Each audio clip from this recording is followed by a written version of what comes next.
आज से लगभग 2500 साल पहले पुराने चाइना में एक संत पैदा हुए। उनका नाम था लाओ त्सु। लाओ त्सु की गिनती अपने समय के सबसे समझदार और बुद्धिमान लोगों में की जाती थी। यहाँ तक कि चीन के सम्राट भी उनके पास सलाह लेने आया करते थे, क्योंकि लाओ त्सु की बुद्धिमानी के सैकड़ों किस्से प्रसिद्ध थे और उनका बड़ा मान सम्मान भी था पूरे चाइना में। एक बार कुछ ऐसी ही घटना घटी। सम्राट के दरबार में एक व्यापारी आया जिसके पास 2 फूल थे। उसने सम्राट के सामने एक शर्त रखी कि अगर सम्राट पहचान ले कि इनमें से कौन सा फूल असली है और कौन सा नकली, तो वो ये दोनों फूल सम्राट को भेंट कर देगा और साथ ही अपनी संपत्ति का आधा हिस्सा भी राजकोष में जमा करवाएगा। लेकिन अगर सम्राट नहीं पहचान पाते तो फिर उतना ही धन सम्राट को व्यापारी को देना पड़ेगा। सम्राट ने शर्त मान ली। अब सम्राट के सामने 2 फूल लाए गए, जिनमें से एक असली था और दूसरा नकली।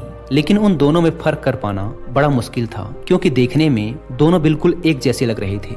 जिस कारीगर ने उस नकली फूल को बनाया था वह इतना कुशल था कि उसने इतनी बारीकी से असली फूल की नकल की थी कि दोनों में फर्क ढूंढ पाना बड़ा मुश्किल हो रहा था। अब सम्राट उलझन में पड़ गए और जैसे ही सम्राट संकट में पड़े उन्हें याद आई लाओ त्सु की। लाओ त्सु को बुलावा भेजा गया। क्योंकि लाओ त्सु की समझदारी के किस्से बड़े मशहूर थे, इसीलिए व्यापारी भी थोड़ा सा घबरा गया। हालांकि वह लाओ त्सु से कभी मिला नहीं था, लेकिन उसने उनके बारे में सुना बहुत था कि लाओ त्सु बहुत ही बुद्धिमान व्यक्ति हैं। लाओ त्सु तक संदेशवाहक ने संदेश भेजा कि सम्राट एक दुविधा में फंस गए हैं। 2 फूलों में पहचान करनी है, लेकिन सम्राट पहचान नहीं पा रहे हैं। लाओ त्सु सम्राट के दरबार में पहुंचे। लाओ त्सु ने उन दोनों फूलों को बड़े ध्यान से देखा और उनमें फर्क पहचानने का प्रयास किया। लेकिन लाओ त्सु भी दुविधा में पड़ गए। वो भी थोड़ा परेशान हुए, भ्रमित हुए कि इनमें से कौन सा फूल असली है और कौन सा नकली, क्योंकि देखने में दोनों फूल हूबहू एक जैसे थे। लाओ त्सु को भी उनमें अंतर कर पाने में बड़ी मुश्किल हो रही थी। फिर लाओ त्सु ने व्यापारी से थोड़ा सा समय मांगा और वो टहलते हुए दरबार की खिड़की तक गए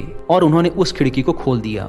थोड़ी ही देर में बाहर से एक मधुमक्खी उड़ती हुई आई और वो जाकर उन दोनों फूलों में से एक के ऊपर बैठ गई और यह देखकर लाओ त्सु के चेहरे पर एक हल्की सी मुस्कुराहट फैल गई। सम्राट समझ गए कि लाओ त्सु ने इस दुविधा का हल ढूंढ लिया है, असली फूल को पहचान लिया है। तभी लाओ त्सु ने कहा कि बाएं हाथ की तरफ रखा हुआ जो फूल है वो असली है और दाहिने हाथ की तरफ रखा हुआ फूल नकली है। व्यापारी बड़ा हैरान हुआ, क्योंकि वह भी कभी कभी बीच बीच में यह भूल जाता था कि कौन सा फूल असली है और कौन सा नकली। उसे भी याद रखने में बड़ी परेशानी होती थी। उसने आश्चर्यचकित होकर लाओ त्सु से पूछा कि आपने पहचाना कैसे? लाओ त्सु ने कहा कि मनुष्य की आंखों को धोखा दिया जा सकता है, लेकिन इस प्रकृति को, ताओ को धोखा नहीं दिया जा सकता। प्रकृति को लाओ त्सु ताओ कहा करते थे। इन फूलों को देखकर इंसान भले ही अपनी आंखों के कारण धोखे में पड़ जाए, लेकिन एक मधुमक्खी को धोखा नहीं दिया जा सकता। मधुमक्खी आकर हमेशा एक असली फूल पर ही बैठेगी। तो यह थी एक छोटी सी कहानी लाओ त्सु की बुद्धिमत्ता के बारे में।